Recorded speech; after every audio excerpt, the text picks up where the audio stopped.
Dia Production présente la 3e édition Hirde Hirande Laccire Hako to Ravenaye. Bandirabi saha fof e yaadiɓe mum kono kadi jamma kala e yontaɓe muɗum on jamma jogoro wonde ko ñande sappo tati lewru décembre sanga 20h ndalankoɓe jogorɓe jirwinde on jamma ko Oumar Fouta jeune talent suka dariɗo e saha muɗum e Nafi Mboup Gawlo pare o jamma ko honorable député Aliou Dembourou Sow président convergence des éleveurs du Sénégal marraine o woni Yuman Nguyen Yangue koɓeɗo Coumba Yero Nalla Sow jeeyaɗo toon to Gori Lakke joɗiɗo toon to Belgique marraine goɗɗo ko Kumbali on jeya ko toon to Agnam Lidouɓe kamne jooɗi ko toon to dawlaji dentuɗe e Amérique bandiraɓe yontaɓe o jamma gasani ene hen witeɓe les invités d'honneur Mansour Dia ko PDG nouvelle bijouterie Dande Leñol on jeya ko toon to Kobillo monsieur Djeylani Aliou Mamadou Sow ko homme d'affaires kono kadi ko ceernajo responsable politique jeyaɗo toon to Ñaari Tidiane Bousso ko PDG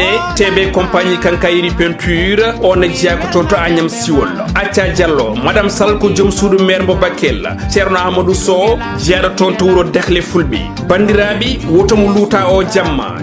jubbude e lowdi Patam Lamiri programme o koni sifori sanga 20h ko nden hoɓɓe bismete mbaɗe e condition ngaji moƴƴi sanga 20h10 golle ɗe puɗɗo 20h15 ko discours Abou Samba Diop gardiɗo Pidi TV 20h30 ko nden artiste garano fuɗɗoto golle muɗum koye nder hen gadduɗo ngo miijo jamma hirde e hirande laccire ha ko ƴettata konngol woni Sali Dia 21h45 ko conférence e toɓɓere subane nde tawi yuɓɓinto on conférence ko Abou Samba Diop e woɗɓe hono makko en ko nden artiste ɗimo kamne toƴƴata dande yimɓeɓe belto koye nder hen ko fada ko yettoto woni nden hirande laccire haako entrée unique woni ticket gote on ɗon jamma kujunnaji ɗi mbuuɗu 10 000 francs CFA so tawi cuɓiɗa ko tabal ngaliɓe joyo kujunnaji nogas woni 100 000 francs CFA bandiraɓe wotomo luuta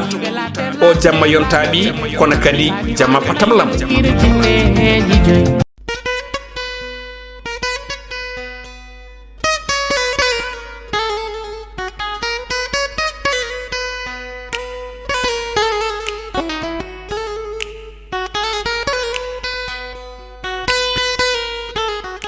jam wale mon bandiraɓe musidɓe tedduɓe hettiɓe heeɗiɓe daraɓe Ayaw Pindi TV en garti e kattande jomiraɗo e subaka hannde o gam yettinodon ko sifa e kele gadane jeyandeji leydi Sénégal joni palen koye jeyandeji ɗi talata sappo e jeetati lewru novembre hitande ujunnaje ɗiɗi nogas e joyyi ko sifa e kelle gadane jeyandeji leydi Sénégal eɗen puɗɗoro e jeyande Vox Populi kamɓe musidɓe men jeyandiyankoɓe holno ɓe mbaɗiri e gardini natal mabɓe ɓe garti ko e alhaali Diomaye e Sonko holno ɓe mbi ko kamɓe ɗiɗo kay ɓe jiitodiri kamɓe musidɓe men jeyandiyankoɓe ɓe garti noon e ngal ɗon pottinal walla mbiyen nden ɗon yewtere nde ganduɗa kay waɗi hakkude mabɓe dimanche kikiɗe holno wiiri jeyande nden ɗon yewtere no waɗi ko toon to paale wiide mabɓe kay so tawi ɓe tumnima o ganduɗa kañum woni jeydiyanke biyeteɗo Babacar Touré hono no wiiri jeyande ganduɗa kay ko kam woni jeyande wiyetede e jeyande Vox Populi kam musidɓe jeyandiyankoɓe ɓe gartini kadi e kongude mo ganduɗa kañum woni Cheikh Oumar Diagne mo ganduɗa kay suuti konnguli gam haalde huli muɗum ko yowiti e alhaali gonka leydi ndi hono no wiiri jeyande ganduɗa kay kam woni jeyande Vox Populi kam musidɓe jeyandiyankoɓe ha joni ɓe garti on ɗon saisie important mo ganduɗa kay dadiɓe ɓe leydi Sénégal mbaɗi ɗum kone tolni e 500 kilogramme ɗum koko yowiti e kon ɗon huuɗo ɗayno ko woni tan 120 indien ene noddire e yamba ko ɗum kay woni ko dadiɓe ɓe kepti toon to ganduɗa kañum woni paate Makka ko wuro tawatengo toon ganduɗa kay woni hedde Fimela hono no wiiri jeyande ganduɗa kay comme woni jeyande Vox Populi jeyande groupe Futurs Médias nde jeyande l'Observateur kañum arti ko yowiti e haali on ɗon dynamique kesso ko yowiti e coalition Diomaye ɓe kolliti kay wonde oɗo saha joni kamɓe haɓen cappito ko yowiti e hunde nde hono no wiiri jeyande ganduɗa kay kam woni jeyande groupe Futurs Médias nde kono ɗum ko kam musidɓe jeyandiyankoɓe ɓe garti omo ganduɗa kañum woni e Farba Ngom e gunɗon cuumu ganduɗa kay ngoɓe mbi waɗi toon to galle makko to Ngor Almadi ɓe kolliti noon wonande kay gunɗon cuumu hay sinno ni woni ngu waɗi ala kam ko ngu bondi toon ko fakiti no feewi holno wiiri jeyande ganduɗa kay kañum woni e jeyande wiyete wiyetende e jande l'observateur ɓe kolli kadi hay goto ala gañiɗo e gunɗon cumu hono no wiiri jande ganduɗa kay kam woni jande groupe Futurs Médias nde woni jande l'observateur jande quotidien le quotidien kañum arti ko e ko yewti e ala haali ganduɗa kay kañum woni e finance ɗo ete nder leydi ndi kam e ƴellitare hayni e ɓamtare leydi ndi ɓe kolliti kay wonande oɗo saaha joni état kañum woni anni e muɗum tan ko ƴettoyde koppareje toon to marché régional o ko ɗum saaha ɓe mbi ko caggal nde ɓe keeɓi ko ina tolni e capanɗe jeenayyi e milliard e ko yewti ko oɗo saaha joni ina fatta ko ina tolni e capanɗe jeenayyi e joyyi e milliard ɗo e ñande nogas e jeenayyi ñande nogas e jeetati nduɗo lewru o wonandu hono no wiiri jayde ganduɗa kay kam woni jayde quotidien le quotidien ɓe mbaɗi natal o ganduɗa kañum woni e jagoɗɗo kalfinade ko yiwiti e faggudu hono no jayde nde waɗiri e gardidi natal muɗum jayde la tribune kañum arti ko yewti ala haali faggudu ɓe mbitan nde ko oɗo saaha joni leydi Sénégal kay oɗo saaha andena woni e damamuya ɗum tahi ɓe garti e ɗin ɗon banque uji ivoirien ganduɗa kay nana pawi hen jungo muɗum hono no wiiri jayde ganduɗa kay kam woni e jayde la tribune ko wala ɗum ko kam musimen jeyden koɓe jayde la tribune ɓe garti e on ɗon solution mo ganduɗa kay waɗi ɗum proposé on ɗon magistrat mo ganduɗa kay kañum woni Mouhamadou Yaham Keita kanko noon omon suuti konnguli ngam artude e ko yewti ala haali mo ganduɗa kay gona to banggue e ñawoje hono no wiiri jayde ganduɗa kay kam woni e jayde nde ganduɗa kañum woni jayde la tribune kam musimen jeyden koɓe ɓe garti hen e jayde point actu kañum arti koye ɓen ɗon sehilaɓe ganduɗa kay ko sattidiɓe kono noon pour pouvoir wattidi ɗumen serdude hono no wiiri jayde nde ɓe ƴetti misal noon omo ganduɗa kañum woni Abdou Diouf kam e Habib Thiam ɓe gartini kadi omo ganduɗa kañum woni Idrissa Seck kañum e Oumar Gueye hani omo ganduɗa kañum woni Sonko kam e Diomaye hono no wiiri jayde nde kam musidɓe jeyden koɓe noon ɓe kollitide ɓe mbitande beele wona ɗin ɗon kulhuli beele wona e ko ɗin ko serdi ɓeyto ko beele wona ɗin ɗon kulhuli woni ko joga gam serdude ɓeɗo ɗum woni ko musidɓe men jeydenkoɓe jeyde point actu kañum arti e ñalawma hande o e hello muɗum arwani o jayde las quotidien kañum arti ko e nden ɗon deƴƴere nde ganduɗa kay oɗo saaha joni ine teska won omo ganduɗa kañum woni e Biram Souleye Diop ko yewti on ɗon alhaali mo ganduɗa kay nden ɗon on ɗon wasde famodirde hakkude Diomaye e Sonko kam musidɓe jeydenkoɓe noon ɓe mbaɗi ko namdal mo ganduɗa kañum woni Biram Souleye Diop e nden ɗon deƴƴere nde ganduɗa kay deƴƴere muɗum guila caɗele fuɗɗi ha joni hono no jayde nde waɗi ɓe gartine kadi e omo ganduɗa kañum woni Madiambal Diagne e ɗiɗon accusation ngaji ganduɗa kay o fawi ɗum e dow omo ganduɗa kañum woni homme d'affaires mo ganduɗa kay kañum woni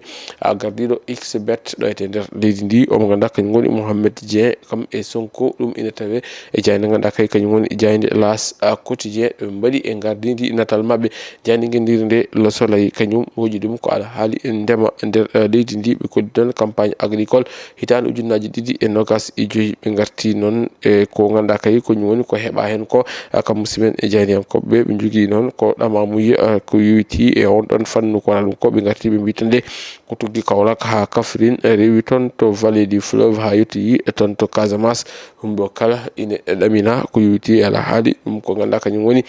ndema ka ɗum ma moƴƴu hono no wiiri jayde ganduɗa kay jamun jani guendiri nde jayde Le Soleil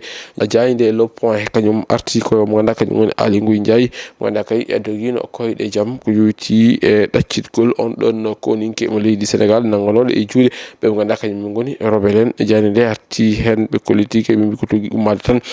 ton to Linguére ha ton to Casamance ɓe garti noon e parcours hono no waɗi ha ɗum ɗon o wawi latade foof ina tawe e nder jayde nde ganduɗa kay kañum woni e jayde wiyetede Le Point ko wona ɗum ko kam musimen jeydenkoɓe ɓe garti e ɗin ɗon haalullaji kamɓe on ɗon ceermami cettuma mo ganduɗa kay ine teska oɗo saaha joni hakkude omo ganduɗa kañum woni Matar Sène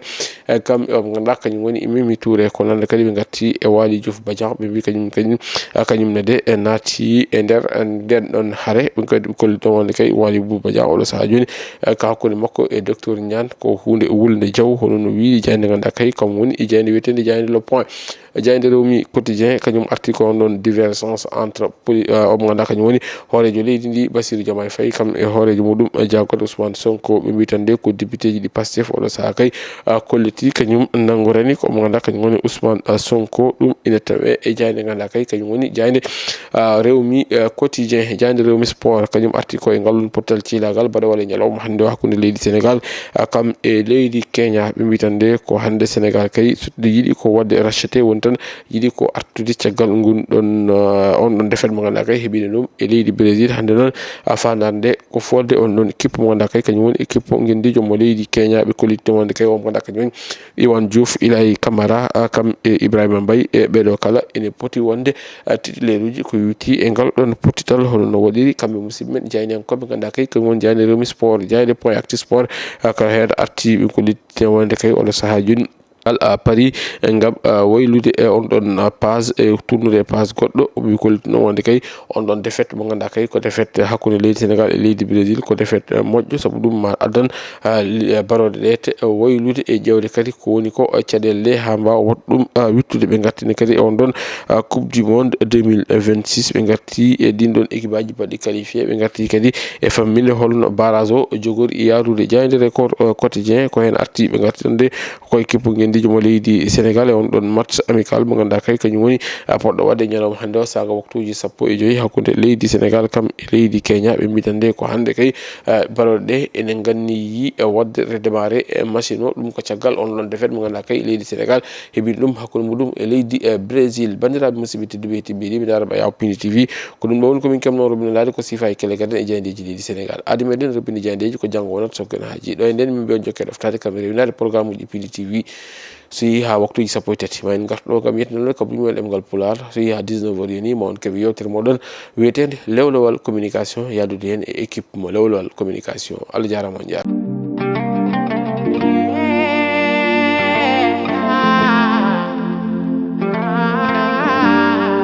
Dia Production présente la 3e édition Hirde Hirande Lacciri Hako to Ravenaye. Bandiraɓe saha fof e yaadiɓe mum kono kadi jamma kala e yontaɓe muɗum on jamma jogoro wonde ko ñande 13 lewru décembre sanga 20h ndalankoɓe jogorɓe jirwinde on jamma ko Oumar Fouta jeune talent suka dariɗo e saaha muɗum e Nafi Mboub Gawlo paare o jamma ko honorable député Aliou Dembourou Sow président convergence des éleveurs du Sénégal marraine o woni Yuman Nguen Yangue koɓeɗo Coumba Yero Nalla Sow jeeyaɗo toon to Gori Lakke joɗiɗi toon to Belgique marraine goɗɗo ko Kumbali on jeeya ko toon to Agnam Liduɓe kamne jooɗi ko toon to dawlaji dentuɗe e Amérique bandiraɓe yontaɓe o jamma gasani ene hen witeɓe les invités d'honneur Mansour Dia ko PDG nouvelle bijouterie Dande Leñol on jeeya ko toon to Kobbillo monsieur Djeylani Aliou Mamadou Sow ko homme d'affaires kono kadi ko ceernajo responsable politique jeeyaɗo toon to Ñaari Tidiane Bousso ko PDG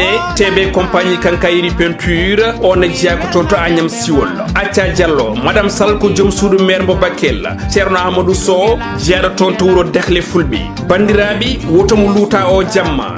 joggude e lowdi Patam Lamiri programme o koni sifori sanga 20h ko nden hoɓɓe bismete mbaɗe e condition ngaji moƴƴi sanga 20h10 golle ɗe puɗɗo 20h15 ko discours Abou Samba Diop gardiɗo Pidi TV 20h30 ko nden artiste gadano fuɗɗoto golle muɗum koye nder hen gadduɗo ngo miijo jamma hirde e hirande lacciri ha ko ƴettata konngol woni Salidia 21h45 ko conférence e toɓɓere suɓane nde tawi yuɓɓinto on conférence ko Abou Samba Diop e woɗɓe hono makko en ko nden artiste ɗimo kamne toƴƴata dande yimɓeɓe belto koye nder hen ko fada ko yettoto woni nden hirande lacciri haako entrée unique woni ticket gote on ɗon jamma kujunnaji ɗi mbuuɗu 10 000 francs CFA so tawi cuɓiɗa ko tabal ngaliɓe joyo kujunnaji nogas woni 100 000 francs CFA bandiraɓe wotomo luuta o jamma yontaɓi kono kadi jamma patam lam